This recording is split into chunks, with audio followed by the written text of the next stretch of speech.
Multiversus. Oh, how the mighty have fallen. But at the time of recording this video, the free-to-play fighting game from Warner Brothers is 2 weeks away from its relaunch. And now we have a situation where are people expecting it to return to its first impressions former glory? Where it immediately got accepted into EVO 2022, way back when? Or is it going to be a case of the game has recognizable characters and so it was just a matter of being overhyped? And the biggest question of all is it anywhere close to Brawlhalla? Let's face it, nobody else right now is coming anywhere close to the top 2 contenders for platformer fighting games. Sorry, Brawl Stars. There aren't even any major Smash Bros tournaments, and that's not stopping the franchise from thriving in popularity to this day.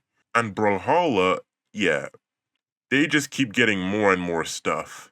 Moving like Fortnite with all these crossovers.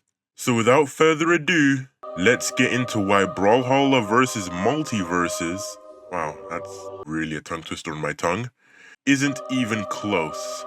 Before we continue, I think it's time we quickly recap what even happened to this game in the first place, because it has been quite a minute, or a year I guess, and then some, but you know what I mean.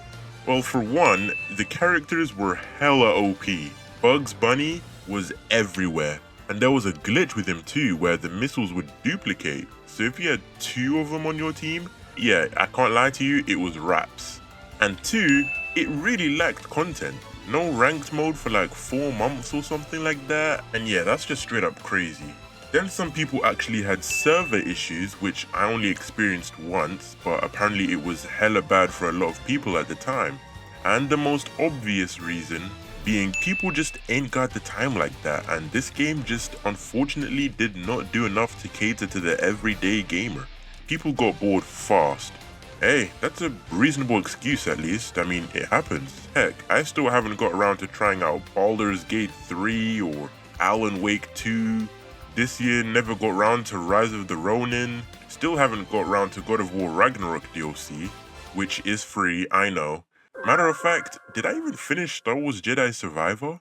Point is, there is just lots of great games. Then there is minor unnecessary arguments.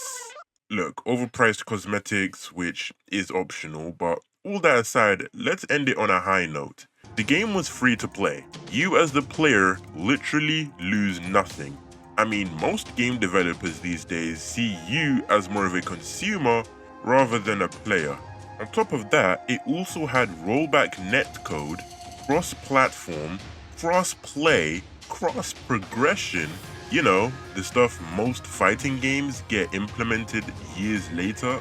Okay, now how does that compare to the already existing almost 10 years going Brawlhalla? When Brawlhalla first started, it was far from, well, standard.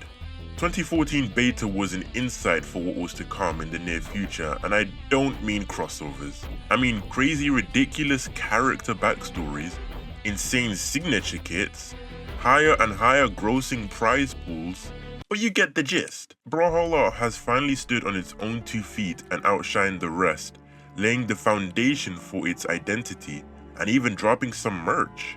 And yeah, Brawlhalla has pretty much all the stuff Multiversus has. Cross-play, cross-progression, cross-platform, good netcode. The case is just that Brawlhalla hasn't been at EVO, the fighter tournament. And that's about it, because as far as identities go, MV is a mix of IPs from everything, pretty much. Which you'd think would pit it on par with Smash, having different franchises intertwined with the base game. So that's the only point Multiversus gets. Unless on its release it gives us new game modes and some crazy merchandise, the only thing it will have over Brawlhalla is the fact that it got into EVO. Probably through some discreet talks about buying their way into it. But hey, that's just a theory. A game theory. Because other than that, Brawlhalla has everything. Multiversus has... If anything, the crossovers the game has just adds to the fact that the game has more IPs. Maybe paid to win, but they are nonetheless. And that is the main reason why Brawlhalla versus Multiversus isn't even close. In my opinion, the game still has a long way to prove itself. Because when I look at Street Fighter, it took a while before it became a legacy game people could just naturally trust and maybe pick up and play every now and then.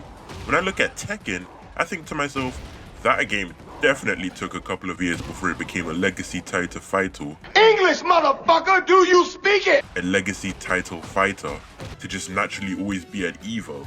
The only exceptions are anime fighters because they stem from, well, popular anime franchise. But even they had to come a long way before becoming a staple in the FGC.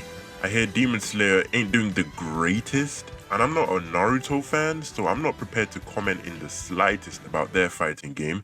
But these are just my opinions on the game. I personally believe it won't rise past its peak on relaunch, at least not for a while, let alone take over Brawlhalla numbers. So, with that being said, until next time.